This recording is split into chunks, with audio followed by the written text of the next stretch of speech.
lahat ng sandali ay kailangang magtagal. May mga oras na sapat na ang isang iglap para maranasan ang mga bagay na matagal na nating inaasam at pinapangarap. Ikaw, kabarangay, ano ang isang bagay na gusto mong maranasan kahit na isang saglit lang? Dear Papa Dudut, kumusta po kayo? Kung ako po ang tatanungin ninyo ay masaya ako ngayon kaya ako nagpadala ng sulat sa inyo. Masaya dahil naalis na sa puso ko ang isang butas na matagal ko nang dinadala. Isang butas na nagbigay sa akin ng labis na pangungulila at kalungkutan. Ngayon ay napuna na ang butas na yon, pero ang kapalit nito ay isang probation mula sa korte dahil sa isang kasalanang ginawa ko. Habang sinusulat ko ang sulat na ito ay kakatapos ko lamang sa probation na ipinataw sa akin matapos akong makagawa ng isang krimen. Pero bago ko ikwento sa inyo ang buong detalye ay nais ko munang magpakilala. Tawagin niyo na lamang po ako sa pangalang Glory, 28 years old. Lumaki ako sa isang mahirap at malaking pamilya. Siyam kaming magkakapatid, Papa Dudut. Panglima ako at katulad ng mga kapatid ko ay wala rin akong tinapos. Hanggang grade 6 lang ako noon, street sweeper lang kasi ang nanay ko samantalang basurero naman ang tatay ko. Kaya wala sa priority nila ang edukasyon. Sa aming siyam, dalawa lang ang nakapagtapos.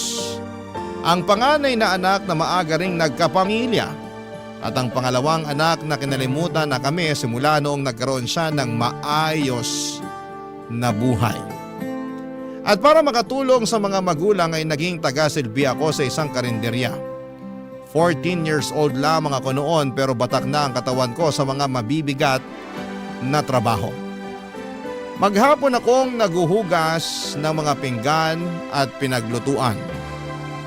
Ako rin ang nagsisilbing serbedora na taga-abot ng pagkain sa mga customers at tagalinis ng kanilang pinagkainan.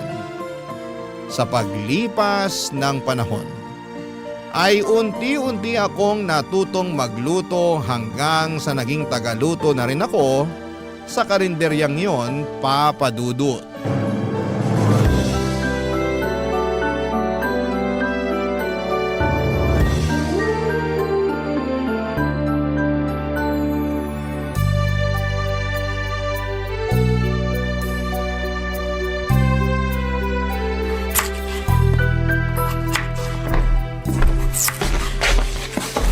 Oh, Ate Linda, maaga ka ngayon ah. Maaga ako nagising eh. Wala naman ako magawa sa bahay kaya dumiretso na ako rito para makasimula na sa trabaho. Mukhang ang marami ka nang natapos.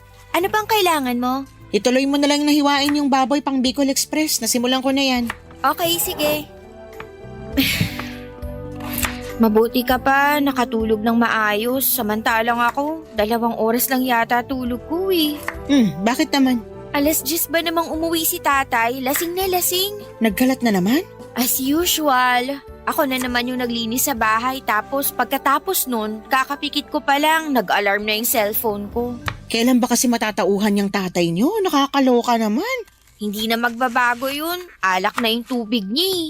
Ang hirap ng ganyan. Kaya siguro dumami kayo magkakapatid kasi gabi-gabing lasing yung tatay nyo. Buti nga kamo, hindi na nasundan yung bunso namin. Ay, hindi mo lang sure. Wag naman sana. Ano yun, kukumpletuhin nila yung 10 mga daliri? Hindi na nga kami kasya sa bahay eh. Ay, kapag ako yumaman, aalis din talaga ako sa bahay. Ang tanong, yayaman ka ba? Sa sinasahod natin araw-araw kahit magtrabaho ka pa buong buhay mo, patay ka na, di ka pa rin yumayaman. Malay mo naman, makapulot ako ng milyones dyan o di kaya manalo ako sa loto. Sa malas mong yan, sa tingin mo, makakatsamba ka ng ganon? Hindi ka nga tumataya sa loto eh. Kung sa bagay, pinanganak nga pala ako sa mahirap na pamilya. Nagkaroon pa ako ng tatay na lasinggero tapos binigyan ako ng 8 kapatid. Paano pa kami makakaahon sa hirap niyan? Minsan talaga minamalas tayo pagdating sa kapalaran. Wala tayong magagawa dyan, bawi na lang sa next life. Siguro masamang tao ako sa previous life ko, kaya ako minamala sa buhay ngayon. Pakabait ka na lang ngayon para sa susunod mong buhay, swertehin ka naman. Ay, sarap sana kung may pagyayabang din ako sa buhay, no? Ano kaya feeling ng mga may graduation photo at diploma na nakadisplay sa bahay? Walang silbi ang diploma na yan kung hirap ka naman maghanap ng trabaho. Ako nga, may diploma tapos wala namang maayos sa trabaho.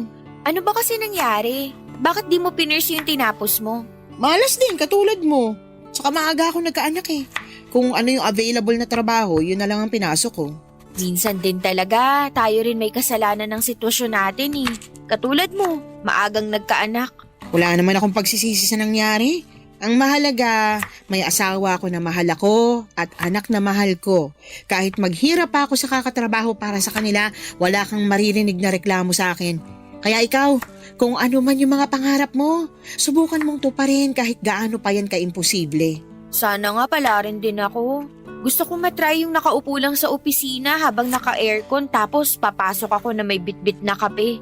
Gusto ko magsuot ng mga branded na damit. Gusto kong magpatayo ng sariling bahay para sa mga kapatid ko. Gusto kong makapunta sa ibang bansa. Basta, ang dami kong pangarap na sana maibigay sa akin balang araw.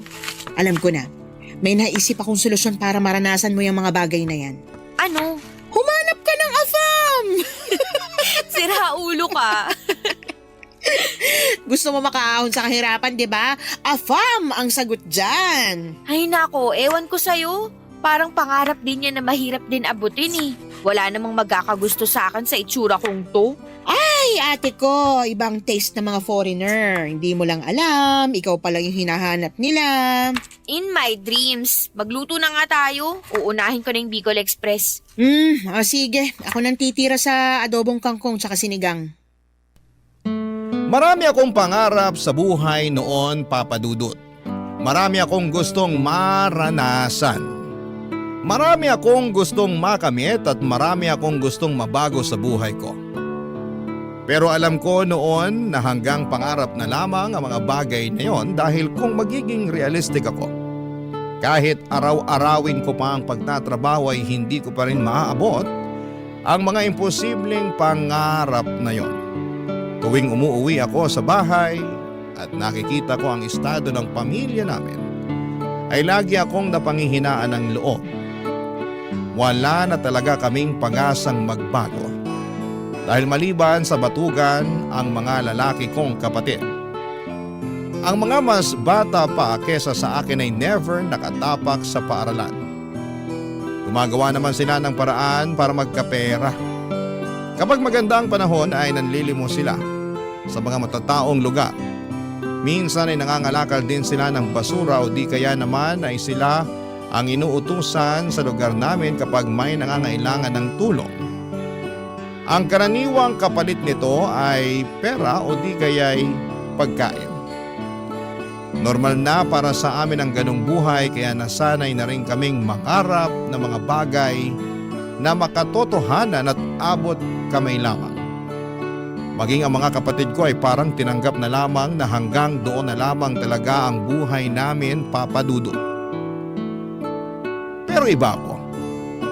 Gusto kong tuparin ang mga pangarap ko kahit na parang imposible pa itong mangyari. Ako lang kasi mismo ang makakatulong sa sarili ko dahil wala akong gagawin ay walang magbabago sa buhay ko. Alam kong wala na akong ibang aasahan pa maliban na lamang sa sarili ko. Kaya naman ginawa ko ang lahat para magbago ang takbo ng buhay ko. Kahit na magsimula lang ito sa maliit na hakbang, Papa Dudut.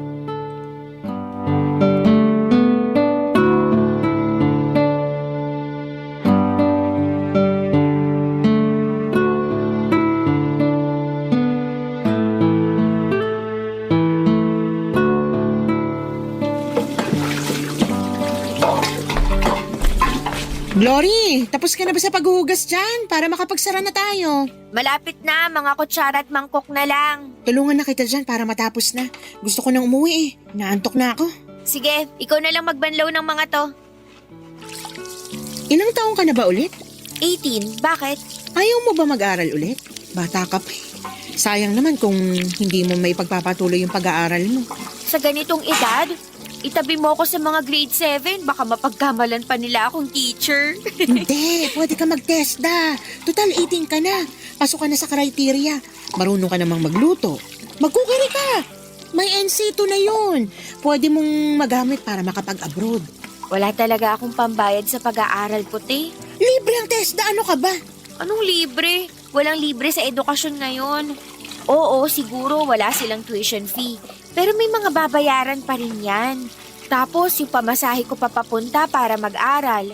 Kung titigil ako sa trabaho, saan ako kukuha ng allowance? Pag-ipunan mo o di kaya magpatulong ka sa mga kapatid mo nakapagtapos. Di ba may dalawa kang kapatid na nakagraduate ng college?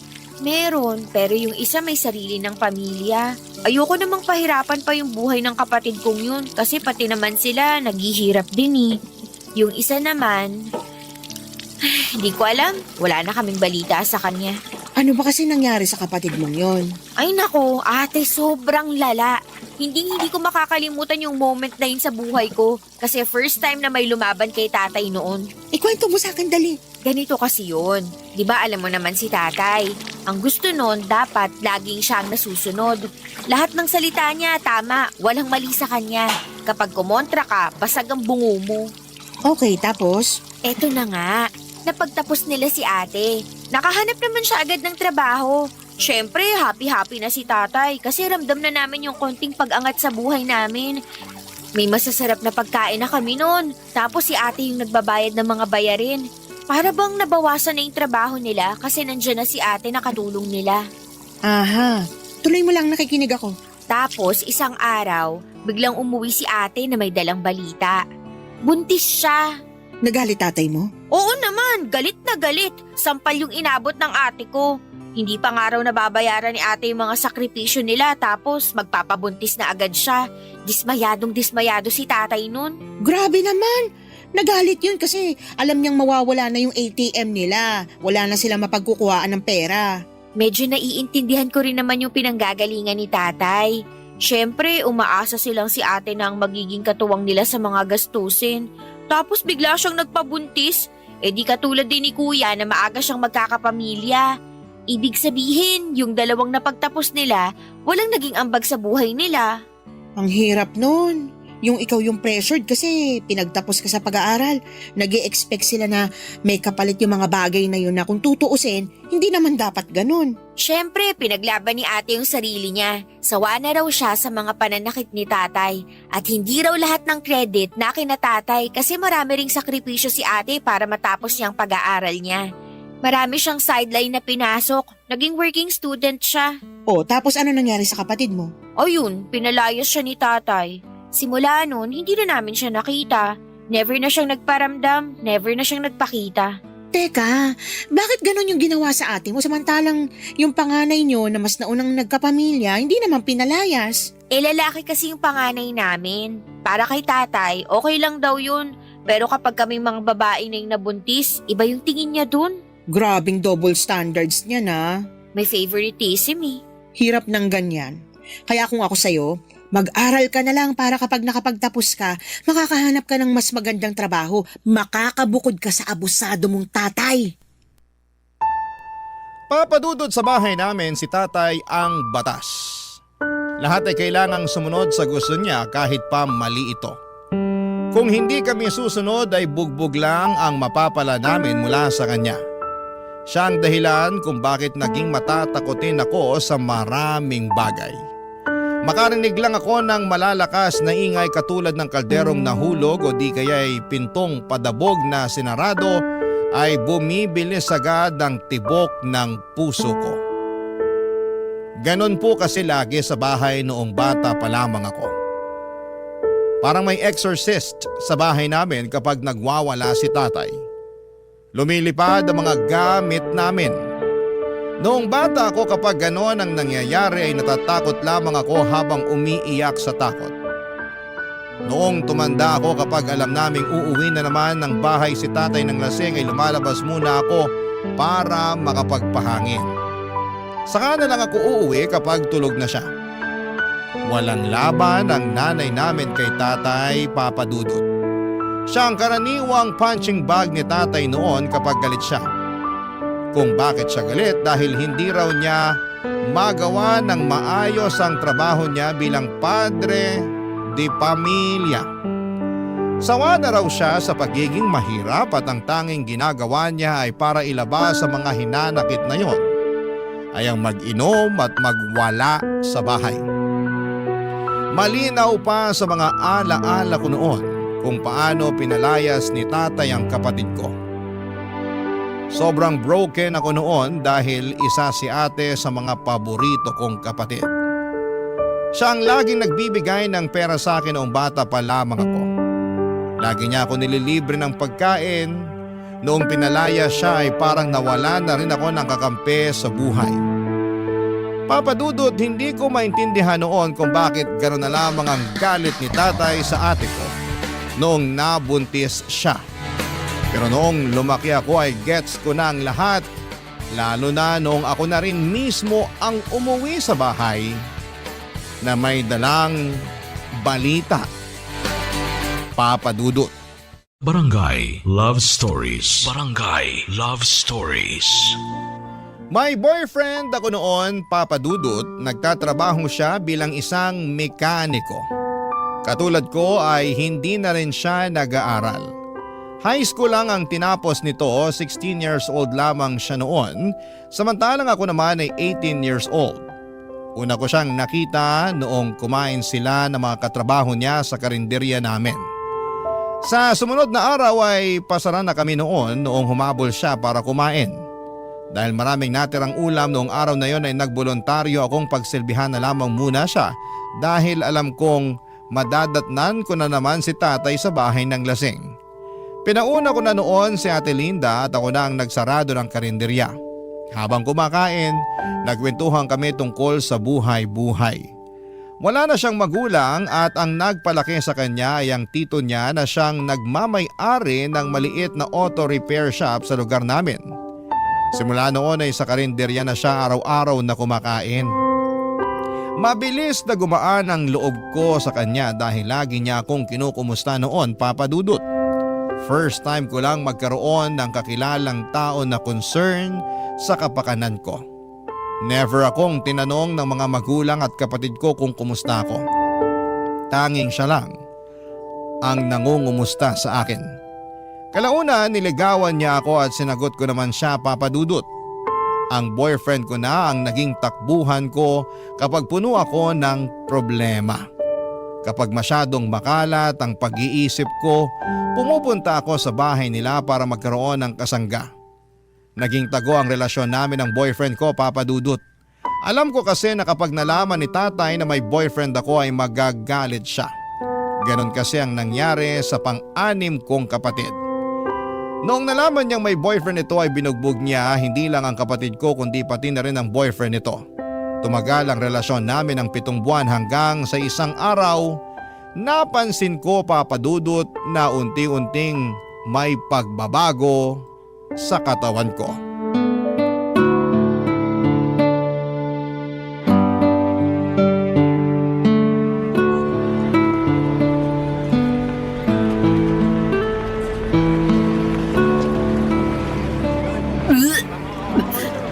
Hoy, ayos ka lang. Oo, nasusuka lang ako sa amoy ng patis. Ang tagal mo na nagtatrabaho dito. Ngayon ka pa masusuka sa amoy ng patis? Tsaka patis lang yan. Ewan ko ba, bigla na lang naging sensitive yung pang-amoy ko. Yung mga malalakas ang amoy, bagoong, pabango, pati amoy ng sigarilyo. Kapag nakakaamoy ako noon, bigla na lang sumasama pakiramdam ko. Kailan nagsimula ito? Halos 1 buwan na rin siguro. Ano pang nararamdaman mo maliban sa pagiging sensitive ng pang-amoy mo? Lagi akong pagod tsaka mabilis mahilo, lalo na sa umaga. Hindi kaya buntis ka? Ha? Hindi ah. Bakit naman ako mabubuntis? Morning sickness yung nararamdaman mo. Sintomas yan kapag buntis ang isang tao. Ganyan ako nung nagbuntis ako eh. Ate, wag mo akong tinatakot ng ganyan. Hindi kita tinatakot, seryoso ako. Na-try mo na bang mag-pregnancy test? Hindi. Hindi ko alam kung paano yun eh. Subukan mo para malaman natin kung ba't ka nagkakaganyan. O di kaya, Magpunta ka sa health center, magpa-check up ka doon, libre lang yun. Natatakot ako. Paano kung buntis nga ako? Kung buntis ka, wala tayong magagawa. Kagagawan mo yan eh. Sabi ko naman sa'yo, mag-ingat ka. Maingat naman ako. Talaga ba? Magkakaganyan ka ba kung nag-iingat ka? Ay naku, Glory, ang bata mo pa para magkaroon ng anak. 19 ka pa lang, di ba? Paano mo bubuhayin yung anak mo na yan? Hindi yun yung problema ko kundi si tatay. Baka mapatay ako noon kapag nalaman niyang buntis ako. Ikaw naman kasi. Alam mo naman na sobrang stricto ng tatay mo. Aware ka na nga sa mga consequence tapos ganyan pa ginawa mo. Hindi ko naman to ginusto eh. Hindi mo ginusto o baka hindi mo lang inaasahan? Kasi magkaiba yon. Alam mo, Glory, lahat ng mga desisyong ginagawa natin sa buhay may kaakibat na bunga yan. Nagkaroon ka ng boyfriend, ginawa nyo kung ano man yung ginawa nyo. Ngayon, yan ang bunga. Tapos anong kahihinat na pagbubuntis mo? Magagalit sa iyo yung tatay mo. Tapos ano? Palalayasin ka rin tulad ng ginawa niya sa ate mo. Sinasabi ko pa naman sa sarili ko na hindi ko gagawin yung ginawa ni ate. Paano ako niyan ngayon? Natatakot ako, Ate Linda. Baka palayasin din ako ni tatay. Hindi ka ba matutulungan ng nanay mo? Wala namang laban si nanay kay tatay eh. Lagi lang siyang nakasunod sa mga desisyon ng tatay namin. Kumpirmahin mo muna kung buntis ka nga talaga. Saka mo nalang problemahin yung mga bagay na yan kapag alam na natin kung ano talagang estado mo. Paano kung buntis nga talaga ako? Anong gagawin ko niyan? Alam ko yung takot na nararamdaman mo ngayon. Normal lang yun. Normal lang malito o malungkot pero hindi mo kailangang harapin to ng mag-isa. May boyfriend ka naman, hindi ba? Magtulungan kayo. Eh paano kung pati siya hindi niya alam gagawin niya? Ilang taon na ba tong boyfriend mo? 16. Naku, Diyos mio. Ang babata niyo pa. Talagang magagalit talaga tatay mo niyan. Paano niyo bubuhayin yung baby kung sakali? Hindi ko rin alam. Ate, tulungan mo ko. Ay, limitado lang yung maitutulong ko sa'yo. Pero huwag kang mag-alala. Hindi kita pababayaan. Tutulungan kita sa abot na makakaya ko. Salamat, ate. Basta, magpa-check up ka muna para alam natin ginagawa natin. Hihingi ako bukas ng day off kay boss para makapunta ako sa center. Mabuti pa para malaman agad natin kung buntis ka ba talaga o hindi. Hala, sige, ako na dyan. Doon ka na nga lang sa mga plato, magpunas ka. Tsaka ihanda mo na rin yung mga kubyertos. Sige, pero ate, kung sakali mang buntis talaga ako, pwede bang isikreto na lang muna natin to? Oo naman. Magtiwala ka lang sa akin. Wala makakaalam ng sikreto mo. Tsaka, wala naman ako sa lugar para ipagkalat yung buhay mo. Salamat. Papadudot kumpirmado na buntis nga ako. Halos maiyak na ako sa kaba noon habang palabas ako ng center dahil sa mga nalaman kong balita. Hindi ko alam kung papaano ko ito sasabihin sa pamilya ko lalong-lalo na sa tatay ko. Ayokong matulad sa ate ko na napalayas at naging mapag-isa sa buhay. Hindi kasi ako katulad ng ate ko na madiskarte.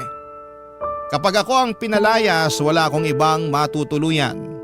Wala rin naman akong gaanong kaibigan na matatakbuhan maliban sa boyfriend ko. Pagkatapos kong magpa-check up sa health center ay dumiretso ako sa boyfriend ko. Busy siya noon sa inaayos niyang motor noong kinausap ko siya. Sinabi ko sa kanya ang totoo na nabuntis niya ako. Kitang-kita ko sa mga mata niya ang magkahalong dismaya at takot. Hindi niya inaasahan ang balitang yon, papadudot.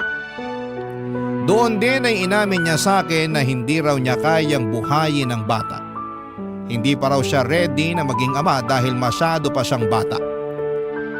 Hindi nagtagal ay unti-unting nagbago ang ugali ng boyfriend ko sa akin. Palagi na niya akong iniiwasan. Ayaw niyang makipagkita sa akin at kapag magkasama naman kami ay ayaw niyang pinag-uusapan namin ang tungkol sa baby. Hindi nagtagal ay hindi na nagparamdam pa sa akin ang boyfriend ko. Noong oras ding yon ay parang gumuho ang mundo ko. Ang inaasahan kong kakampi sa mga problemang kinakaharap ko ay bigla na lamang akong iniwanan. Ibig sabihin noon ay mag-isa na naman akong haharapin ang mga pagsubok na ito.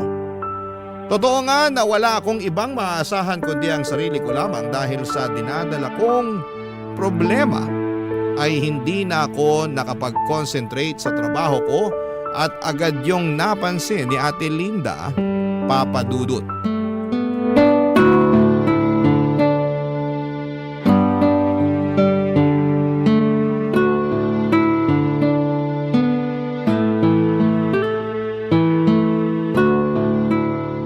Hoy, Glory! Anong ginagawa mo? Papalitan ko lang po tong tubig sa water dispenser. Wala nang laman. Ako na dyan! Ano ka ba? Bawal magbuhat ng mabibigat na bagay ang buntis. Itabi mo na yan. Ako na magpapalit yan mamaya. Ganun ba? Hindi ko alam eh. Magsaing ka na lang ng kanin para mamayang gabi. Paniguradong dito na naman kakain yung mga taga-construction. Sige, dadalawahin ko na ba? Isa na lang muna. May laman pa naman yata yung malaking rice cooker eh. Oo, meron pa. Isa na lang muna. Gamitin mo yung maliit. Oh, nga pala. Wala na ba talagang paramdam yung boyfriend mo? Wala na. Parang di na ako kilala nung taong yun eh. Bata pa kasi kaya walang pananagutan. Pero dahil siya ang ama, nasa batas yan na dapat suportahan niya yung bata ano man ang mangyari. Hindi naman ata nasusunod yung batas na yan eh. Kaya maraming lalaki dyan na anak ng anak tapos kayang iwan yung mga anak nila kasi wala namang nangyayari dyan sa child support na yan. Sa bagay, totoo naman. Sa bahay niyo, wala naman silang napapansin tungkol sa'yo. Wala. Ganun kami sa bahay eh. Walang pansinan kaya mahihirapan silang malaman na buntis ako. Hindi nga nila ako makumusta eh. Di madali lang pala itago yung tiyan mo kung sakali. Kaso, ang problema ko kapag nanganak na ako, paano natin itatago yung bata? Yun ang totoong problema. Willing naman akong kupkupin kayo ng anak mo kung sakali pero pansamantala lang yun. Ipalaglag ko na lang kaya to hanggat maaga pa. Hoy, gusto mo bang mapunta sa impyerno? Tsaka, illegal ang abortion dito sa Pilipinas, makukulong ka niyan. Mas gugustuhin ko na lang makulong kaysa harapin ko yung tatay ko kapag nalaman niya yung totoo. At least sa kulungan, libre ang tirahan at pagkain dun. Ay, nahihibang ka na talaga. Hindi talaga ako nagbibiro. Hindi mo nga pwedeng gawin yun. Papatay ka ng tao dahil lang sa takot mo sa tatay mo. Hindi ko alam. Siguro natatakot lang ako na baka wala akong mapuntahan kapag pinalayas ako sa bahay. Ganito na lang, may naisip ako. Ano? Ipaampun mo yung bata. Marami mag-asawa dyan na naghahanap ng batang aampunin. Mas maganda yun kasi hindi mo lang bibigyan ng chance yung bata na mabuhay. Mabibigyan mo rin siya ng mas maayos na pamilya. Kanino ko naman siya ipapaampon? May alam akong kumadrona na may kontak sa mga taong naghahanap ng maaampun na anak. Gusto mo bang kausapin ko siya? Sige, mas maganda yun. Ipapaampon ko na lang yung bata. Pero sigurado ka na ba dyan?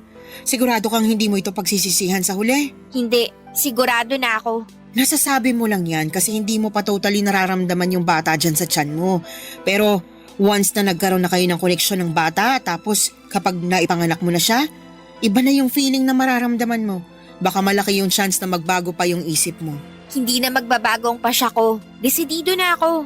Ipapaampon ko yung bata. Tama yung sinabi mo. Mas magandang solusyon yun kasi mapupunta siya sa taong kaya siyang alagaan. Kesa naman maiwan siya sa akin, hindi ko siya kayang buhayin. May 9 na buwan ka pa para pag-isipan yung desisyon mo. Huwag ka masyadong magpadalos-dalos. Tandaan mo ha, minsan ka nang nagkamali dahil sa mga desisyong hindi mo pinag-iisipan ng maayos. Basta, kung ano man yung mangyari, sure ka na may kakilala kang pwedeng umampun sa anak ko? Madali na lang yun. Ang problemahin mo na lang muna sa ngayon, yung maitago mo ng maayos yung bata sa tiyan mo para hindi ka mahuli. Madali lang niya maitago sa ngayon dahil maliit pa pero paano kapag lumaki na yan? May plano na ako para dyan. Tsaka marami akong bilbil, hindi ito mahahalata. Basta kapag nagka-bookingan, nandito lang ako na pwede mong takbuhan ha? Salamat. Kung wala ka, hindi ko na talaga alam ang gagawin ko. Para na rin kitang kapatid eh. Sa tagal natin magkasama dito sa karinderya, wala na yun sa akin. Hala, magsaing ka na. Napakwento na naman tayo dito nang wala sa oras. Heto na, magsasaing na. Ganon na nga ang ginawa ko, Papa Dudut. Hanggat maaari ay umiwas ako sa bahay para hindi nila mahalata ang paglaki ng tiyan ko. Mabuti na lang at medyo malaki rin ako ng panahong yon kaya pwede kong irason na taba lang ang dahilan kung bakit malaki ang tiyan ko. Mas dinamihan ko rin ang pagkain ko para mas lalo pang lumaki ang katawan ko at masabayan nito ang paglaki ng tiyan ko. Bumili rin ako ng malalaking damit sa ukayan para maitago ko ang pagbubuntis ko. Kapag naman nasa bahay ako ay lagi akong mapag-isa sa kwarto o di kaya ay tumatambay ako sa labas at saka na lamang uuwi kapag patulog na ang mga kamag-anak ko. Sa kabutihang palad na itago ko naman ang pagbubuntis ko ng maayos. Walang nakaalam sa sitwasyon ko noon maliban sa boyfriend ko at si Ate Linda. Noong nag-labor ako sa kalagitnaan ng gabi ay tiniis ko noon ang sakit. Gusto ko mang sumigaw. Sa sakit na nararamdaman ko ay hindi ko magawa dahil baka magtaka ang mga kasama ko sa bahay. Buong magdamag ay sinikap kong itago ang nararamdaman ko. Kinakausap ko pa si baby na huwag munang lumabas at antayin na lamang niya na mag-umaga.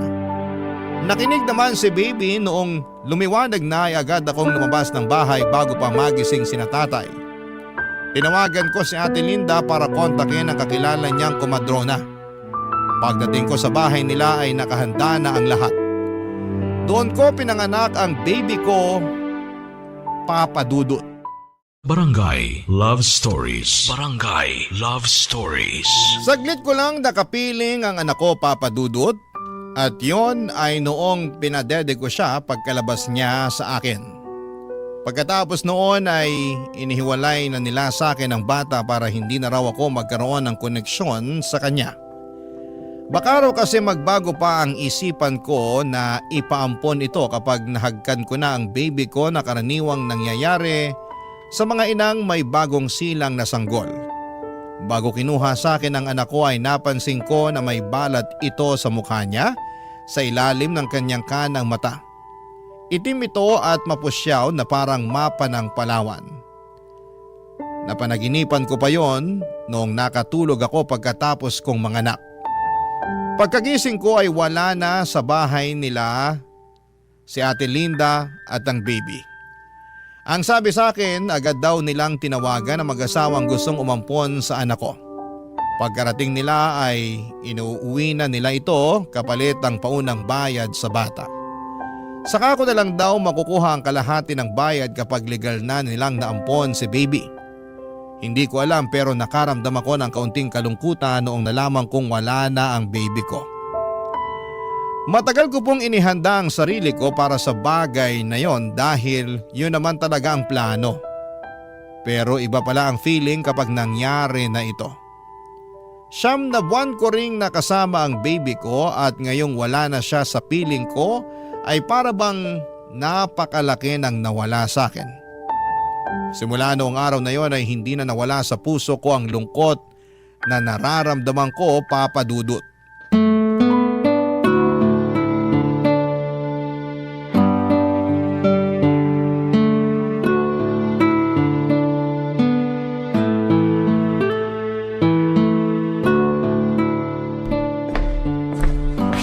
Hoy, lalim naman ang iniisip mo.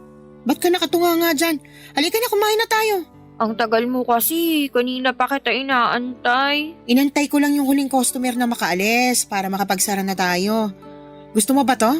May natira pang bistek. Sa'yo na lang yan. Alam kong paborito mo yan eh. Okay na ako dito sa adobo. O sige, ikaw bahala. Kumusta na kaya yung baby ko? Ba't mo naman iniisip yan ngayon? Wala lang, curious lang ako. Sigurado akong nasa maayos ng kalagayan yung anak mo ngayon. Nakita mo yung umampon sa baby ko? Oo, sinamahan ko yung kumadrona nung sinundo nila yung baby. Alam mo ba kung anong pangalan nila? Hindi ko na tinanong, tsaka hindi mo rin naman pwedeng malaman yung pagkakakilanlan nila eh. Bakit naman? Sa pagkakaalam ko, may confidentiality pagdating sa ganyan. Kung tama ako, close adoption yung mangyayari. Closed adoption? Ano namang ibig sabihin nun? Closed adoption ang tawag kapag ayaw makipagkilala ng adoptive parents sa biological parents. Pero bakit naman? Ewan ko, for privacy siguro. Tsaka baka natatakot sila na baka isang araw, bigla ka na lang magpakita sa pintuan nila para kunin yung anak mo. Pero legal naman yung pag-ampon nila eh. Kapag natapos na yun, wala na akong magagawa kahit gusto ko pang kunin yung anak ko. Kasi kapag natapos na yung adoption process, wala na akong karapatan sa bata. Totoo naman yun, pero irespeto na lang din natin yung gusto ng adoptive parents. Tandaan mo, sila ang nagligtas sa'yo mula sa problema mo. Nakatulong din naman ako sa problema nila eh. Nagkaroon sila ng anak dahil sa akin. Ayun nga. So pareho na kayong walang problema. Pareho na dapat kayong mag-move on. Ewan ko. Para kasing ang bigat sa dibdib. Parang ang laki ng kasalanang ginawa ko. Para naman sa ikabubuti yung mag-ina yung ginawa mo. Bakit? Nagsisisi ka na ba sa ginawa mo? Sabi ko naman kasi sa'yo napag-isipan mo yung mabuti. Hindi naman ako nagsisisi. Pero may konting panghihinayang lang ako nararamdaman. Nakakalungkot lang na sa ganun na uwi yung lahat. Hindi ako namatayan, pero ganito pala yung mawala ng anak. Siguro, iniisip mo ngayon na wala akong paki sa bata kasi ang bilis ko nag-decide na ipaampon siya. Hindi naman ganun yung iniisip ko sa'yo. Wala ka lang talaga kasing choice. Saglit ko lang siya nahawakan, pero parang ang tagal na naming nagkasama. Siyempre, 9 na buwan mo siyang kinarga. Kahit papaano, nagkaroon na kayo ng koneksyong dalawa. Alam mo, noon, kapag malungkot ako at mag-isa, yung baby sa tiyan ko yung kinakausap ko. Siya yung tanging kasama ko sa mga oras na kailangan ko ng suporta. Kung dumating lang sana siya kung kailan ready na ako, na kaya ko nang ipaglaban ang sarili ko, siguro hindi ako mawawala ng anak. Kaso ang aga niyang dumating eh. Matuto ka na lang sa nangyari. Wala man lang kaming picture sa isa't isa. Ang bilis din kasi ng mga pangyayari. Nung nanganak ka, tinawagan na agad nung kumadrona yung mag-asawa. Pero siguro, mas makakabuti na rin yun para mabilis ako makalimot kung sakali. Tama, mas maganda nga yun. Alam mo, ate, kung hindi nawalay sa akin yung anak ko, siguro papangalanan ko siyang Elias. Uy, in fairness, ang ganda ng pangalan na yan. Ano kayong pangalan binigay nila sa anak ko? Ay nako, Glory, kung ganyan laging tumatakbo sa isip mo, hindi mo magagawang mag-move on. Palayain mo na yung anak mo. Patawarin mo na yung puso mo sa nangyari para sa ganun makapagsimula ka na ulit. Ang hirap. Alam mo, kumain na lang tayo para makauwi na rin tayo. Gusto ko nang humilata. Feeling ko, kailangan mo lang ng tulog para mawala na yung bumabagabag sa isip mo. Papadudot ng anak ako ng walang nakakaalam maliban kay Ate Linda. Ang sekreto naming yon ay naitago namin ang mahabang panahon. Mabilis na dumaan ang mga taon at kahit nawala man sa isipan ko ang tungkol sa anak ko ay nanatili pa rin siya sa puso ko. Kahit na taon na ang lumipas ay hindi pa rin nawala ang butas sa puso ko. Pakiramdam ko ay hindi ako buo dahil alam kong may kulang sa akin. May lagi akong hinahanap na hindi ko mawari kung ano. May mga pagkakataon noon tuwing dapit hapon at papalubog na ang araw. O di kaya ay tuwing gabi kapag tahimik na ang paligid ay nakakaramdam ako ng labis na kalungkutan at pagkalumbay. Noong mga panahong yon ay hindi ko alam kung ano ang rason kung bakit ako nakakaramdam ng ganon. Dala-dala ko ang emosyong yon hanggang sa tumanda na ako, Papa Dudut. Noong mga panahong yon ay wala na ako sa karinderya at bumukod na rin ako mula sa mga magulang ko. Nagtatrabaho na ako noon bilang tindera ng milk tea at shawarma sa tapat ng isang eskwelahan. Katulad ng buhay ko noon, nanatili akong mahirap. Ang mga pangarap ko noong bata ko ay nanatili na lamang na pangarap. Alam kong hindi ko na maaabot ang mga bagay na yon at tanggap ko na kung anuman ang buhay na meron ako. 7 buwan pa lang ako sa trabaho ko noon nung isang grupo ng kabataan ang tumambay sa shop namin. Isa sa mga batang nakaagaw ng pansin ko dahil sa balat nito sa mukha. Katulad ito ng balat ng baby ko. Parang mapa ng Palawan. Parang nakaramdam ako ng lukso ng dugo noong time na yon. Bumilis ang tibok ng puso ko at parang naging emosyonal ako. Kamukha niyang ex-boyfriend ko mula sa mata at hugis ng kanyang ulo at kuhang-kuha niya ang mukha nito. Hindi man ako sigurado pero alam kong siya yung anak na ipinaampun ko, Papa Dudut. At yon ay kinumpirma ko noong bumisita si Ate Linda sa shop, Papa Dudut.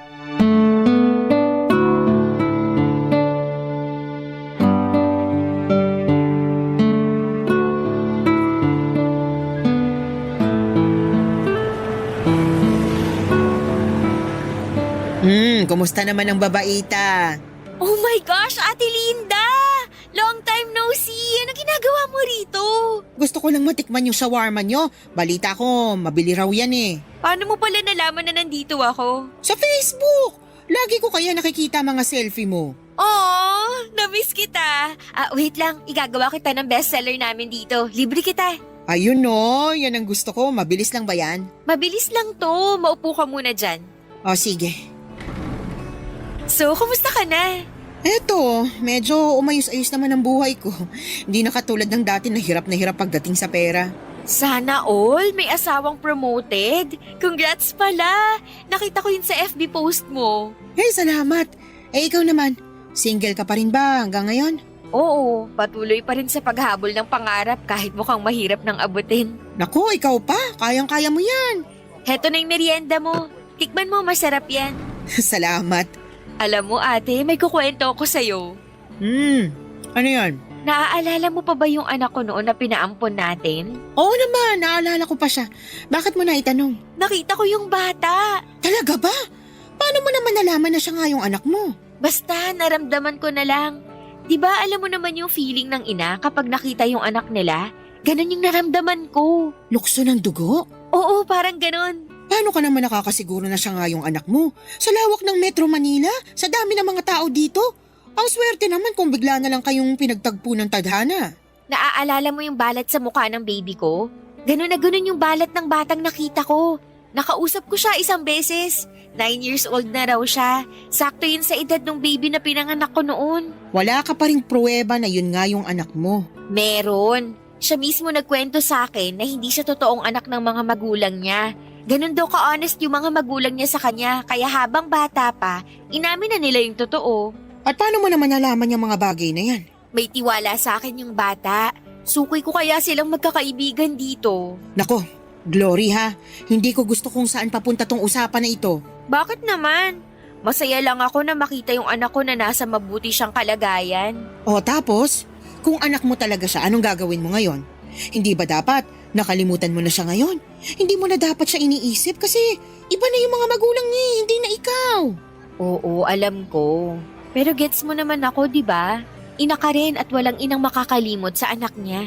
Pero iba kasi yung sitwasyon mo. Kahit ano pa yung sitwasyon ko, anak ko pa rin siya. Hindi naman siguro masama na makapiling ko siya kahit ilang saglit lang. Huwag mo sabihin sa akin magpapakilala ka sa kanya bilang totoo niyang ina. Hindi, syempre hindi ko naman gagawin yun. Pero parang may rason eh kung bakit kami pinagtagpo. Baka ito na yung chance ko. Chance na ano? Chance na bumawi sa kanya. Kaya hindi ko na palalampasin tong chance na to. Ay, tigilan mo nga ako sa mga chance na yan. Matagal ka nang nawalan ng chance sa anak mo. Huwag ka nang gumawa ng gulo. Ay kung ako sa'yo, kalimutan mo na yung anak mo. Mag-move on ka na, Glory. Ano ibig sabihin ng buntong hiningang yan?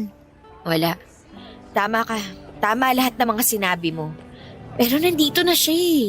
Abot kamay ko na siya. Ay bahala ka. Basta pinagsabihan na kita ha. Huwag kang gumawa ng ikakapahamak mo. Huwag kang mag-alala. Wala akong gagawing masama. Papadudot naging regular customer ko ang mga batang tinutukoy ko. Tuwing nakikita ko sila ay sumasaya ang puso ko at gumagaan ang loob ko. Isang hapon habang uwian na ang mga bata ay dumaan sa shop ang bata para bumili ng milk tea niya. Noong oras na yon ay isang ideyang pumasok sa isipan ko. Inimbitahan ko siya na maglaro sa parke at nabanggit kasi niya na never pa siyang nakakapunta sa park dahil sobrang busy ng mga magulang nito para ipasyal siya. Pumayag ang bata na sumama sa akin at iniwan ko ang shop sa katrabaho ko at sumaglit kami sa pinakamalapit na parke. Pagkatapos maglaro ay nagpunta kami sa isang fast food at binili ko siya ng ice cream. Isang bagay na malimit din daw ibigay sa kanya ng mga magulang niya. Halos 3 oras din kaming nagkasama, papadudot. At sa mga oras na yon ay napakasaya ng puso ko. Para bang bigla na lamang nawala ang lungkot na nararamdaman ko. Sa maikling oras ay naranasan kong magpakaina sa anak ko. Pagkatapos ng pagsasama naming dalawa ay binalik ko siya sa eskwelahan nila. Doon ay naabutan namin ang mga magulang ng bata na may kasamang pulis. Binalik ko sa kanila ang bata at nag-explain kung ano ang nangyari. Pinaratangan nila akong kidnapper kahit na nagpakilala ko sa mga magulang ng bata na ako ang totoo niyang ina. Mas naggalit pa sila noong nalaman nila yon, kaya kinasuhan nila ako. Hindi naman gaano mabigat ang parusang ipinataw sa akin dahil first offense ko pa lamang yon at wala namang masamang nangyari sa bata physically and emotionally, ay binigyan lang ako ng probation. Pinagbawalan din akong lumapit sa bata at magpakita sa kanya. Sinunod ko ang lahat ng yon nang walang pag-aalinlangan. Ang mahalaga ay nasubukan kong makasama ang anak ko at nalaman kong nasa mabuti siyang kalagayan at maganda na ang buhay nito. Pagkatapos ng probation ay lumipat ako ng trabaho at tirahan. Nagsimula ulit ako. Pero sa pagkakataong ito ay magaan na ang loob ko dahil unti-unti ko na ring napapatawad ang sarili ko. Dito na po nagtatapos ang sulat ko, Papa Dudut. Maraming salamat po. Ang inyong forever kapuso at kabarangay, Glory. Anong say mo sa Barangay Love Stories na ito? Pagkwentuhan natin sa comment section yan. Ang mga kwento ng pag-ibig, kwento ng buhay, at kwento ng pag-asa dito sa Barangay Love Stories. Love Stories. Kung kayo ay bubuo ng pamilya, dapat ay magkasama kayo ng iyong kapareha sa hirap at sarap. Hindi yung sa hirap mo lang siya gustong makasama at sa sarap ay maghahanap ka na ng iba. Ikaw kabarangay, gaano ka ba kaloyal sa iyong kinakasama? Dear Papa Dudut, may mga tao na todo-todo magmahal. Yung bang binansaga na silang martir dahil hindi nila magawang bitawan at iwanan yung taong iniibig nila. Pero sila rin yung mga tao na matiisin at mapagpasensya. Yun bang kahit paulit-ulit nang sinaktan ay nahahanap pa rin sa kanilang puso ang magpatawad. Hanggang ngayon ay naniniwala pa rin ako na kahit kailan ay hindi kahinaan ang magmahal. Bago po ang lahat ay tawagin niyo na lamang po ako sa pangalang Lala, 33 years old, taga Sariaya, Quezon. Pero dati ako nagtatrabaho at tumira sa Pasig. Programa ninyo, Papa Dudut, ang tumulong sa akin upang magkaroon ng libangan o mga panahong huminto na ako sa pagtatrabaho dahil nagkaanak na kami ni Roy. Nagkakilala kami taong 2019 noong nag-factory worker ako sa pinagtatrabahuhan niya, kung saan delivery truck driver naman siya. Tulad ng ibang love story ay mabilis kaming nagkapalagayan ng loob. At dahil pareho naman kaming single ay naging madali sa aming mapalapit sa isa't isa. Noong nabuntis ako ay tinira niya ako sa bahay ng nanay sedes niya. Pangako sa akin ni Roy na pag-iipunan niya ang pambukod namin. Umasa ako sa sinabi niya pero nagtatlong taong gulang na lamang ang anak namin ay hindi pa rin kami nakaalis sa poder ng nanay niya, Papa Dudut.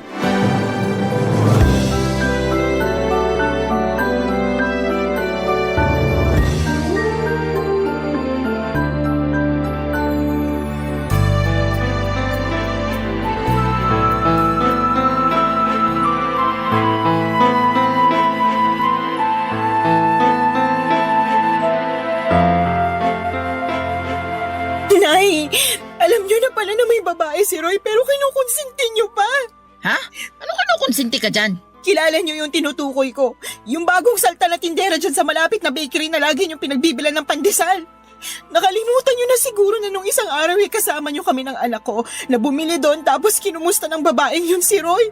Kayo naman kung todo balita sa nangyayari sa kinakasama ko. Para yun lang. Paano mo naman naisip na babae nga yun ni Roy? Paano ko naisip? Siyempre, narinig ko kayo na nirereto siya doon. Bakit ka ba makikinig sa usapan na may usapan. Huwag niyo na pong ibahin ang usapan. Oo, sige na. Babae nga ng anak ko yung tindera dun sa bakery. Sinasabi ko na nga ba eh. Pwede ba? Huwag kang matungal dyan na para kang baka. O may ano pang isipin ng mga kapitbahay natin? Isipin na nila kung anong gusto nilang isipin. Wala akong pakialam. Naku, kahit kailan talaga wala kang hiyain, no? Bakit? Kayo ba meron nun? Ano sinabi mo? Bastos ka! Kayo po yung mas bastos. Pag hindi talaga ako nakapagpigil, masasabunutan kita, Lala. Alam mo yung ugali mong ganyan? Yan yung dahilan kung bakit ayaw sa'yo ng anak ko. Kaya di na ako magtataka kung pinagpalit ka niya sa iba. Hindi naman ako magkakaganito kung hindi dahil sa anak nyo. Yan, yung pagiging maingay mo at palingkera yung madalas reklamo ni Roy sa akin. Yan po bang sumbong sa inyo ni Roy? Oo, lagi na lang malungkot yung anak kong yon. Mukhang depressed lagi kasi inaaway mo raw. Hindi totoo yan. Nag-iimbento lang siya. Ay, ginawa mo pa talagang sinungaling ang anak ko. Sinungaling naman po talaga yung anak nyo. Kanino pa ba siya magmamana? Eh di sa inyo rin na nanay niya. Aba, sumusobra ka na talaga ha? Halika rito, para masabunutan kita. Aray, aray! Nasasaktan po Dapat ako! lang yan sa'yo. Di ba naman masyadong matalin ang dila mo? Ay! Sumusobra ka na talagang babae ka. Kayo po yung sumusobra. Kayo ni Roy. Dapat talaga iwanan ka na ng anak ko eh. Kung tutuusin, wala naman siyang mapapala sa'yo. Paano walang mapapala? Dahil ba wala akong trabaho? Ah! Kawawa naman ang Roy ko. Mag-isang kumakayod para sa inyo ng anak mo. Anak din po ni Roy yung anak ko. Apo nyo rin po, kaya ano po ba pinagsasasabi nyo dyan? Ah, basta! Simula nang dumating kayo sa pamamahay na to, parang bumigat na ang pamumuhay namin. At kasalanan niyo yun. Kayo talaga ang malas sa buhay namin. Kaya huwag ka nang magulat kung isang araw, iwanan ka na ng anak ko. Papadudot mag-isang anak na lalaki ng biyanang kong babae si Roy, kaya naman mahal na mahal niya ito. Bunso rin ito sa 3 magkakapatid. Ang 2 ate na kinakasama ko ay may sarili ng pamilya at wala na sa poder ng nanay nila. Laging sinasabi ni Roy na nagdadalawang isip siyang umalis sa bahay nila dahil daw maiiwang mag-isa ang biyanang ko. Pero nahihirapan akong makisama sa ugali ng nanay niya na likas ang pagiging taklesa at pakialamera. Oo, may mga araw na magkasundo kami pero mas lamang pa rin yung hindi kami magkasundo. At kapag nangyayari yon ay mas pinipili ko na lamang na manahimik dahil nga nanay pa rin siya ng kinakasama ko. Pero sa isip ko, papadudot, ay gusto ko pa rin bumukod kami para magkaroon ako ng peace of mind. Kaya lang nang dahil sa pambababae ni Roy at pangungonsinti ng nanay niya ay bigla akong nakaramdam ng pag-aalinlangan sa dibdib ko. Sa totoo lang ay 2 taon pa lang ang anak namin noon ay napansin ko na ang panlalamig sa akin ng kinakasama ko. Siyempre bilang babae ay meron tayong instinct na baka may iba na siyang kinakalokohan. Inoobserbahan ko lang si Roy dahil ayoko ma-stress masyado sa kanya. Magaling ang mister ko, kumbaga sa kriminal ay marunong siyang magtago ng mga ebidensya. Pero wala namang lihim na hindi nabubunyag at nadagdagan lang ang sama ng loob ko sa pangungonsinti ng nanay niya. Kaya nga hindi ko na napigilang sumabog ng araw na yon at manibugho, papadudot.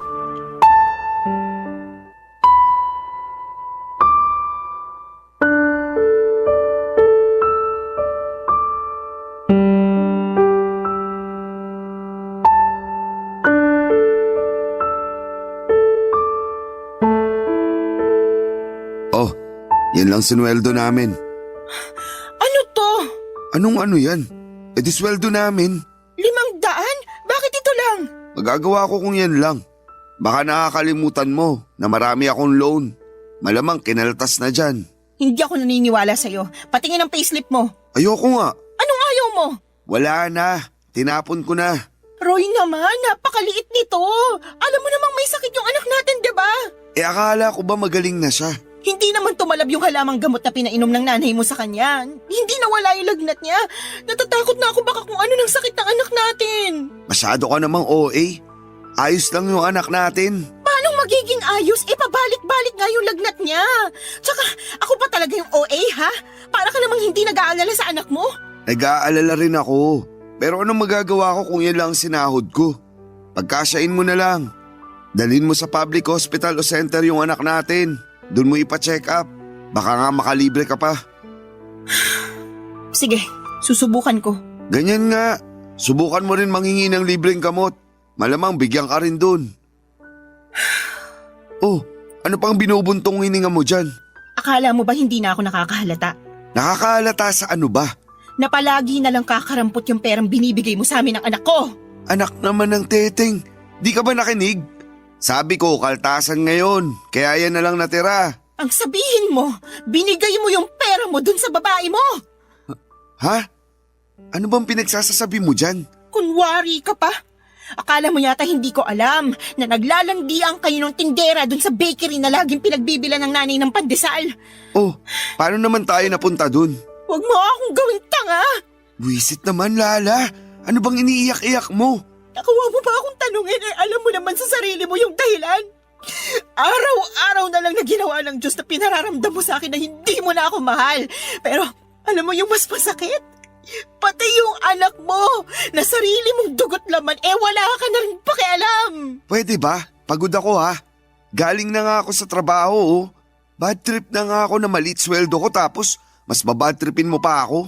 Galing daw sa trabaho, lukoy mo lelang mo. Aba, talaga naman. Akala mo talaga sa akin pinanganak kahapon ano? Tingnan mo nga, anong oras na? 12:00 na ng madaling araw. Sinabi mo sa akin kanina na tuwing gantong araw wala kayong delivery sa malayo. Kaya wag na wag mong maidadahilan sa akin na dun ka ginabi. Sabihin mo inuna mo pang pumunta sa babae bago umuwi rito sa bahay. Ay, nakakasira ka talaga ng ulo na babae ka. Dami mong alam. Dami mong satsat. Bakit? Dahil ba 500 lang binigay ko sa'yo? Isa na rin yun sa mga dahilan. Ewan ko sa'yo. Buti pa matutulog na ako. Taga, hindi pa tayo tapos mag-usap, Roy? Ayaw na kitang kausap. Kainis ka. Ikaw pa talaga may ganang mainis? Malamang. Pagod na nga yung tao tapos sinermonan mo pa. Di ka na lang magpasalamat may inabot ako sa'yo. Meron pa naman tayong makakain hanggang sa susunod na sweldo ko. Masyado ka lang talagang mapaghanap.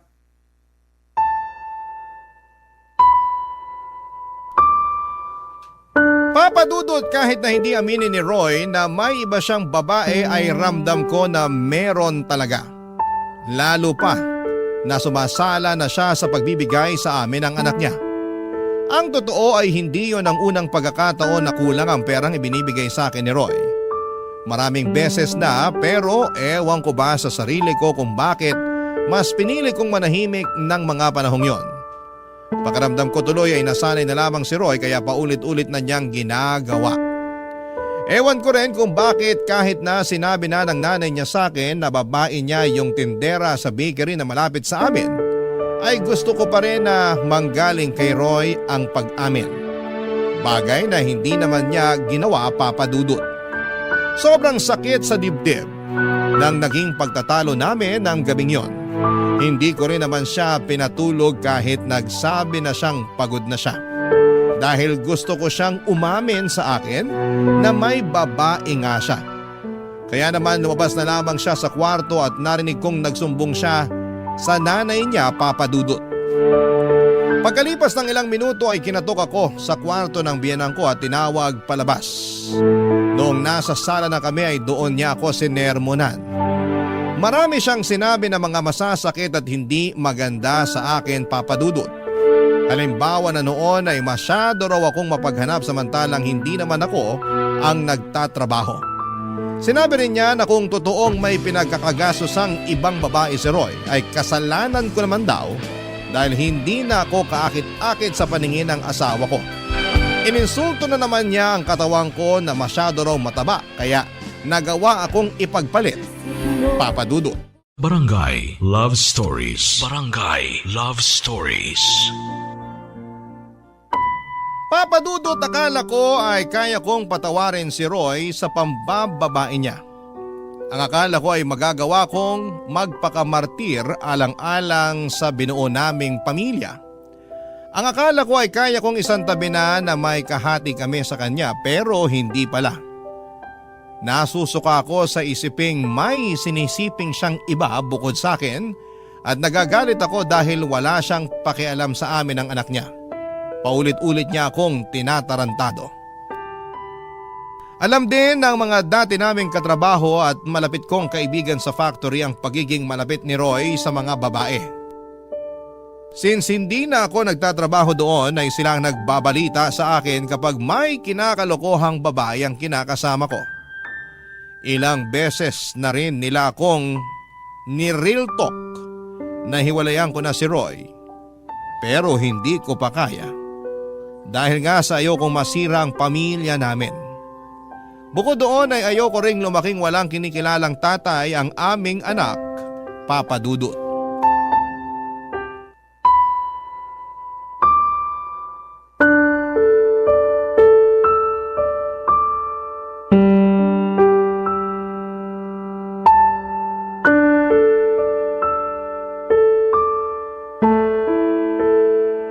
Lala, masayiin mo nga yung likod ko.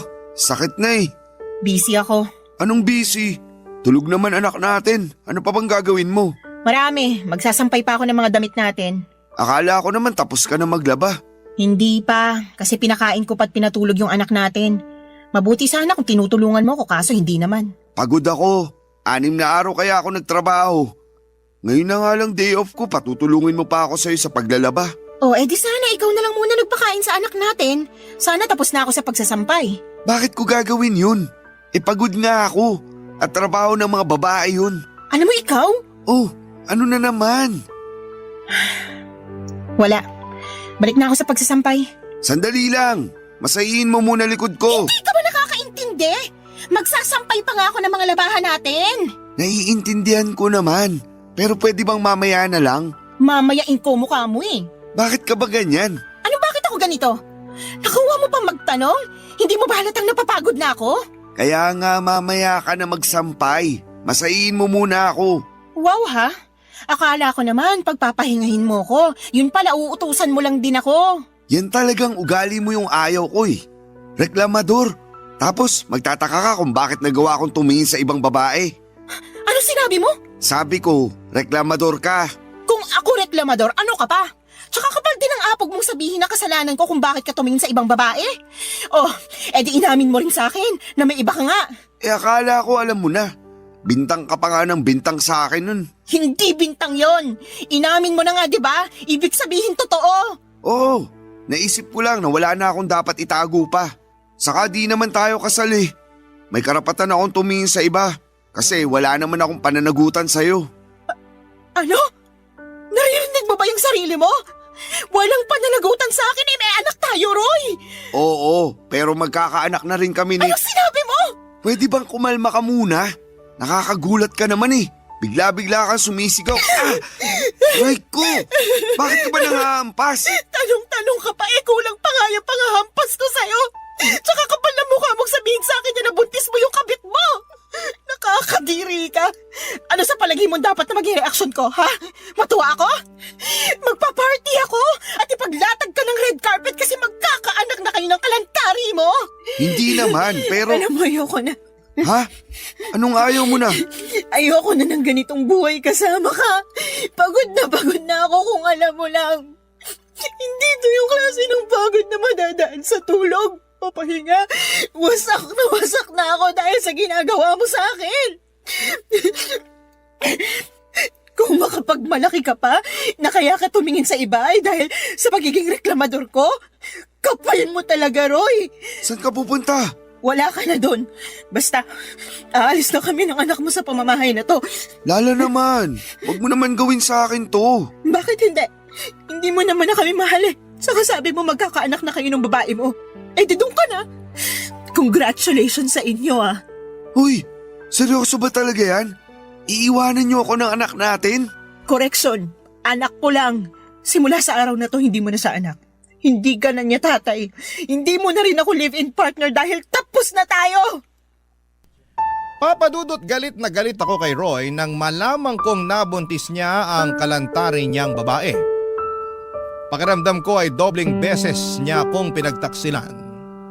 At hindi ko naisip na meron pa palang mas ilalala ang kaya niyang gawing pananakit sa akin. Ang sama-sama niya, Papa Dudut. Durog na durog ako ng mga panahong yon at iyak ako ng iyak, pero alam ko na wala na rin naman akong magagawa pa. Yun ang naging hudyat para magkalakas ako ng loob na makipaghiwalay kay Roy. Alam ko na mas priority talaga niya ang pambababae niya kesa sa amin ang anak niya, Papa Dudut. Ilang taong ko ring pinagtiisan ang hindi pagiging mabuting padre de pamilya at provider ni Roy. Dagdagan pa ng pangungonsinti ng nanay niya na sobrang perpekto sa mga ginagawang kabalbalan ni Roy, Papa Dudut. Ayoko na. Pagod na ako. Sinagad na ni Roy ang pasensya ko kaya naman mabilis akong nag-alsa baluta ng araw na yon at umuwi kami ng anak ko sa bahay ng Mama Berta ko na nasa Quezon Province. Buti na lamang kahit paano ay may naitabi akong perang pamasahe pero kinapos pa rin yon. Kaya nagpasundo na lamang ako kay Mama sa terminal ng bus, Papa Dudut.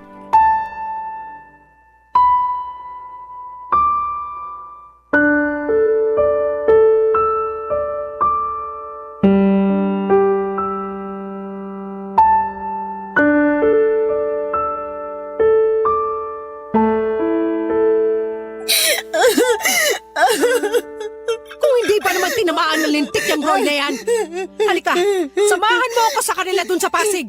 Puputulin ko yung pagkalalaki niya. Wag na po. Tsaka ayoko na rin pong bumalik sa kanila. Pwes, ako ang babalik para maipaghiganti kita. Hindi na po kailangan. Ayoko na po ng gulo. Ewan ko, hindi ako mapakali. Gusto kitang ipaghiganti. Sobrang sama ng ginawa ng Roy na yun sa'yo, nak. Tapos pati nanay niya kinukonsinti siya. Aba talaga naman. Opo, inahayaan niya ng babae yung anak niya at pinalalabas na kasalanan ko kasi marami raw akong pagkukulang. Babalatan ko sila ng buhay mag-ina eh. Kailan pa nila ginagawa yun sa'yo? Matagal ko na pong nararamdaman na may babae si Roy, pero nito lang sa umamin at ang masahol pa, nabuntis na raw niya. Matagal na pala pero tiniis mo lang. Ayoko lang kasing masirang pamilya namin eh. Ayokong mawalan ng tatay ang anak ko. Mas mabuti pang lumaki na walang kinikilalang tatay yung anak mo. Kesa meron nga pero nuknuka naman ang katarantaduhan. Buti naman natauhan ka na, Lala. Kaya nga po, mali ko lang kasi pinatagal ko pa. Hinayaan ko dahil umaasa ako na sa huli. Kami pa rin ang anak niya yung pipiliin niya. Hindi niya kayo deserve ng anak mo. Kaya tama lang na iniwan mo ng lalaking yon.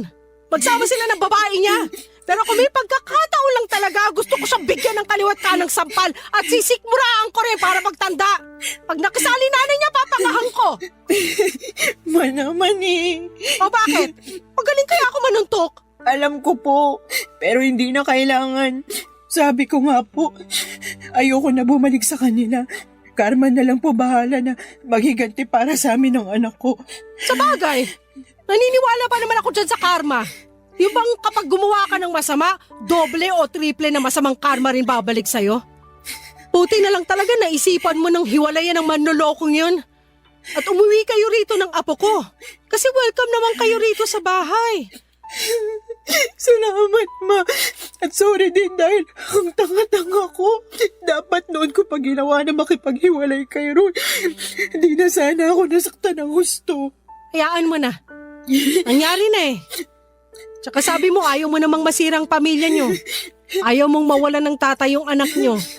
Ibig sabihin, nilaban mo. Pero si Roy talaga yung may diferensya rito. Kulang yata sa bakuna yung taong yun eh. Pareho sila ng nanay niya may pagkasintu-sinturin.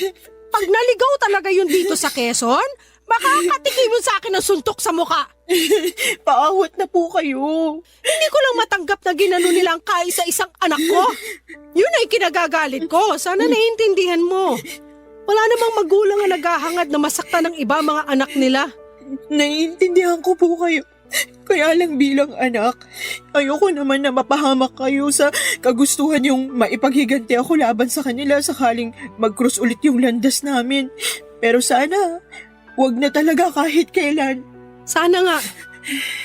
Naniniwala naman ako sa'yo na kaya mong itaguyod ang anak mo eh. Kakayanin ko po. Oo naman. Malakas ka. Matapang kang babae. Ako kaya nanay mo. Tsaka nandito lang kami ng tatay mo para tulungan kang bumangon. Papadudot mabait si Mama at ang kinakasama niya na tinuring ko na rin parang tunay na ama dahil hinayaan nila kami ng anak ko na magstay sa bahay nila. Matagal na panahon na rin simula nang umalis ako sa Sariaya para hanapin ang kapalaran ko sa Maynila. Doon ako nakapagtrabaho at nakapagrenta ng maliit na apartment bago ko nakilala si Roy. Wala akong kapatid at wala rin namang anak ang mama ko sa tatay-tatayan ko at tanging pagtitinda lamang ng mga gulay at prutas sa may tabing kalsada ang pinagkakabalahan nila. Kaya naman masayang-masaya sila dahil umuwi kami ng anak ko. Sa paglipas ng mga araw ay sinabi ko sa sarili ko na gusto ko na lang mag-focus sa pag-move on kay Roy at intindihin ang anak ko. Kaya nga kahit masakit, mahirap at nakakatakot ay sinimulang kong umusan. Butit nandyan ang mama ko na Papadudot. Barangay Love Stories. Barangay Love Stories. Papadudot, mabilis na lumipas ang 2 buwan. Masasabi ko na gumanda na ang disposisyon ko sa buhay at oo, nandun pa rin yung kirot at panghihinayang para sa pangarap kong pamilya na kasama si Roy. Pero iniisip ko na lamang na baka hindi talaga kami ang tinadhana para sa isa't isa. Saka sabi rin ni Mama, mas mabuti na maghiwalay kami kesa habang buhay akong mag-suffer. Nakasama siya. Feeling ko kasi ay mamamatay talaga ako sa konsumisyon sa dati kong kinakasama, Papadudot. Bukod sa pag-aalaga sa anak ko ay tumutulong ako kina Mama at Papa sa pagtitinda. Masaya ako dahil nagkaroon ako ng bagong pag-asa sa buhay matapos ng pinagdaanan kong kabiguan. At kapag naiisip ko ang karanasan kong yon, ay natatawa na lamang ako sa sarili ko dahil hinayaan kong mamalagi ako ng matagal sa ganong klase ng sitwasyon. Pero sa bagay, nagmahal lang naman ako at kahit kailan ay hindi yon kahinaan o kasalanan. Kaya lang isang araw ay nakatanggap ako ng tawag sa cellphone mula sa isang unknown number. Hindi ko na sana sasagutin pero nasagot ko pa rin, Papadudot. Ganon na lamang ang gulat ko nang ang nanay ng dati kong kinakasama na si Roy ang nasa kabilang linya. Binalita niya sa akin na may sakit daw ang anak niya at kailangan nito ng tulong at pag-aalaga ko. Pinababalik nila ako sa bahay nila sa Pasig pero hindi ako pumayag, Papadudot. Binabaan ko ng cellphone ang nanay ni Roy at makaraan lang ang 3 araw ay gulat na gulat ako nang pumunta siya sa bahay namin sa Sariaya, Quezon.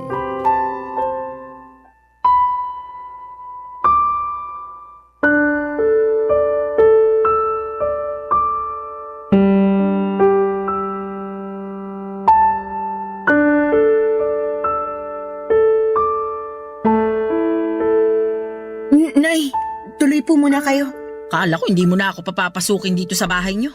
Tagal mo akong tinitignan sa harap ng pinto eh. Pasensya na po, nagulat lang ako. Siguro hindi mo akalain na makikita kita, no? Ganun na nga po. Maupo po muna kayo, ikukuha ko kayo ng juice. Ay, hindi na kailangan. Wala rin naman akong planong magtagal pa rito sa bahay niyo. Lala, may bisita ka pala? Ay ma, kayo pala. Ikaw ang nanay ni Lala? Oo. Eh ikaw, sino ka? Ako si Sedes, nanay ni Roy. Roy? Yung manloloko? Hinay-hinay ka sa pananalita mo tungkol sa anak ko, ha? Ikaw ang maghinay-hinay. Baka nakakalimutan mo nasa pamamahay kita. Ay, talaga naman. Lala, pagsabihan mo nga yung nanay mo, sabihin mo, matutong rumispeto. Opo. Wow! Ako pa pala ang walang respeto rito, Sedes. Baka nakakalimutan mong ikaw at ang magaling mong anak ang hindi rumispeto sa anak kong si Lala. Akala mo ba hindi ko alam ang panloloko ng anak mo sa anak ko? At pati na rin pangungunsinti mo sa kalokohan ng Roy na yon. Ha? Ano sinasabi mo? Ma, huwag niyo na pong awayin si Nanay Sedes. Ano magawain na isa tong malakas ang loob pumarito sa bahay natin? Ano bang ginagawa mo rito, ha? Ano? Ito kasing anak mo si Lala. Kausap ko lang nung nakaraan sa cellphone. Pero binabaan ako ng tawag. Buti na lang alam ng anak ko kung saan yung bahay nyo. Kaya pumunta na ako. O bakit ka pumunta rito? Gusto ko lang pabalikin si Lala sa bahay namin. Kailangan siya ng anak ko. Ano ka mo? Tama ba yung narinig ko? Oo! Di pa naman siguro mahina ang pandinig mo, no? Hindi pa. At malakas pa rin ako manuntok. Mama naman, huwag niyo na pong patulan si Nanay Sedes. Eh nakakapikon yung matandang yan eh. Lakas na loob pumunta rito sabihin bumalik ka na rin sa kanila? Aba sinuswerte lang? Nay, diba? Sinabi ko na po na ayoko nang bumalik sa bahay niyo. Ayoko nang makita si Roy. Tapos na kami simula nang mabuntis niya yung babae niya. Nandun na tayo, pero may sakit yung anak ko. Kailangan ka niya. Hindi po akong kailangan niya. Doktor ang kailangan niya kung may sakit siya. Tumpak! Pambihira naman, no, Lala? Hindi ka ba talaga mapapakiusapan? Hinahanap ka nga ng anak ko. Ang gusto niya, alagaan mo siya. Parang wala kayong pinagsamahan ng anak ko, ah. Bakit ako? Nasaan yung babaeng nabuntis niya? Doon siya magpaalaga, hindi sa akin. Tungkol sa bagay na yan, wala na. Hiwalay na sila matapos makuna ng babae. Kaya nga nagkasakit si Roy kasi nagluluksa siya sa namatay niyang anak. Oh, di ba? Ang bilis ng karma talaga. Ma, please, wag na po kayo magsalita dyan. Kaya ko na to. Sorry po, Nay Sedes. Pero hindi ako tagapag-alaga ng anak niyo. Oo, nakakalungkot yung nangyari sa baby nila ng babae niya. Pero labas na po ako doon. Hiwalay na kami ni Roy, tapos na kami. Wala na rin akong responsibilidad sa kanya. Papadudot galit na galit ang nanay ko na pinaalis ang nanay ni Roy sa bahay namin. Pero syempre naawa pa rin ako sa kanya dahil magulang lang din siya. Na nag-aalala sa kanyang anak, kaya lang ay desidido na akong hindi bumalik sa bahay nila para alagaan ang dati kong kinakasama. Tama na kami ni Roy at hiwalay na kami. At hindi rin naman ganong kadaling kalimutan ang mga ginawa niya sa akin pati na rin ang nanay niya. Sa isip ko ay napaka-unfair nila kasi pag sa hirap ako ang gustong kasama. Pero kapag sa sarap ay iba. Nakakagalit at alam kong hindi ko yon deserve. Kaya nga pinagdasal ko na lamang na sana'y gumaling si Roy sa kanyang karamdaman pero wala na akong plano na bumalik sa buhay niya. Masaya na ako kasama ang anak ko at ang mga tao na totoong nagmamahal at nagpapahalaga sa akin. Mabilis na lumipas sa mga araw at paulit-ulit pa rin akong tinetext ng nanay ni Roy na puntahan ko siya sa bahay nila para alagaan si Roy. Kesyo, hinahanap daw ako ng anak niya pero wala na akong pakialam pa. Kinatagalan ay tumigil na rin si Nanay Sede sa pagte-text sa akin. Siguro'y nagsawa na din o di kaya ay tinanggap na lamang niya ang desisyon ko. Nagdaan pa ang isang buwan at lumuwas ako noon sa Pasig para magninang sa binyag ng anak ng dati kong katrabaho. Noong nasa bahay nila kami pagkatapos ng binyagan sa simbahan, nagulat ako kasi nandun si Roy na bigla na lang daw pumunta dahil sigurado raw siya na pupunta ako. At binalita niya sa akin na magaling na siya sa sakit niyang pulmonya, papadudot.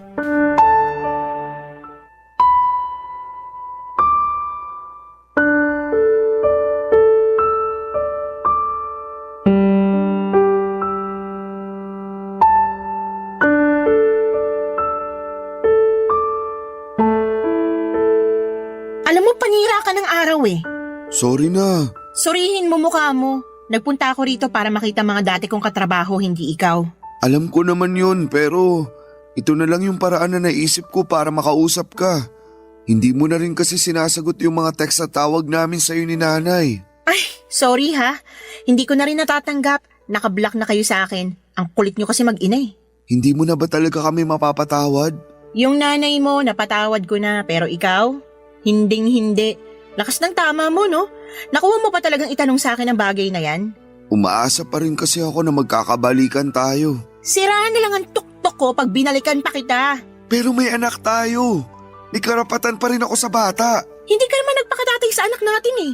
Ayaw mo nga na alagaan siya, di ba? Dami mo pa nung dahilan, kesyo pagod ka. Nagawain ko yun kasi babae ako. Nakakapikong ka na. Kaya nga nagbabagong buhay na ako. O anong gagawin ko sa pagbabagong buhay mo? Lala naman, wag mo naman gawin sa akin to. Gagawin ko kung anong gusto kong gawin. Ikaw nga, ginawa mo lang din noon yung gusto mo eh. Alam ko naging siraulo ako. Alam ko marami akong pagkukulang sa inyo ng anak natin. Pero pinagsisisihan ko na yun lahat. Hindi mo na ba ako pwedeng patawarin? Hindi mo na ba ako pwedeng bigyan ng pangalawang pagkakataon? Binibigay lang ang pangalawang pagkakataong sinasabi mo sa mga taong deserving. Pero ikaw, hindi ka kasama sa mga taong yon, Roy.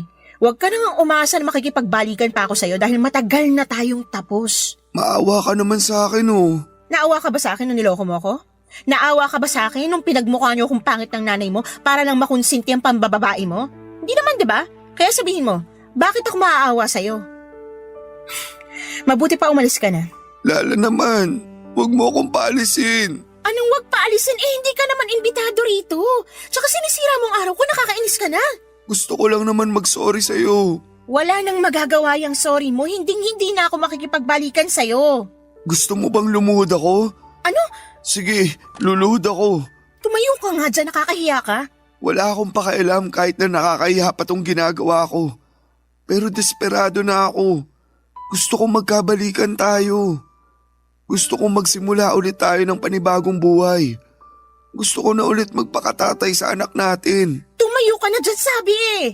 Tatayo lang ako kapag pumayag ka nang bumalik sa akin. Di wag kang tumayo dyan. Bahala ka sa buhay mo. Iwanan na kita. Sandali lang! Roy, napipit ko na talaga ako sa'yo ah. Isa pang pangungulit mo sa barangay na tayo mag-uusap. Sinabi ko na sa'yo na hindi na ako makikipagbalikan sa'yo. Pagod na ako sa relasyon natin. Ayoko na ulit mangunsumi sa'yo. Ngayon, kung totoo nga na nagbago ka na, di mabuti. Pero hindi ibig sabihin doon na natatapos yung mga kasalanan mo sa akin. Kung alam mo lang kung gaano kalalim yung sugat sa puso ko na kagagawan mo. Sana hindi na lang kita nakilala noon. Sana hindi na lang kita minahal.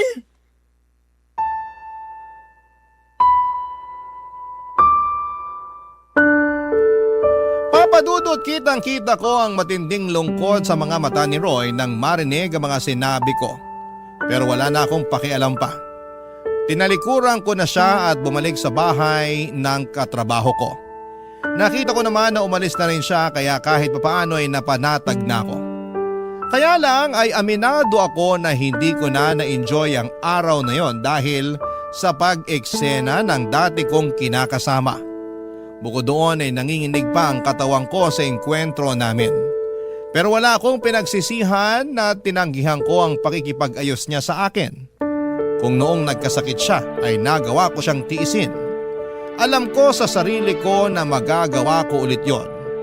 At hanggang sa kasalukuyan ay masaya ako sa desisyon kong tuluyang makipaghiwalay na sa kanya, Papa Dudut. At ang huling balita ko ay nag-resign na raw siya sa pabrika na pinagtatrabahuhan niya. At hindi ko na alam kung ano na ang nangyari sa buhay niya. Basta sa ngayon ay focus na lamang ako sa sarili ko at sa aking anak. Maraming salamat po, Papa Dudut, sakaling mapili po ninyong basahin ang istorya ng buhay ko. Sana po'y kinapulutan po ito ng aral at inspirasyon ng mga kabarangay natin na huwag manatili sa mapang-abusong relasyon. Matuto tayong piliin ang ating sarili. Huwag tayong magpakamartir. God bless po sa inyong istasyon and more power, Papa Dudut. Ang inyong forever kapuso at kabarangay, Lala. Barangay Love Stories. Barangay Love Stories. Anong say mo sa Barangay Love Stories na ito? Pagkwentuhan natin sa comment section yan.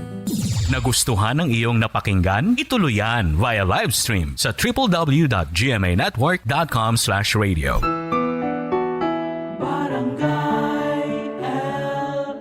In Mega Manila, 97.1. Forever.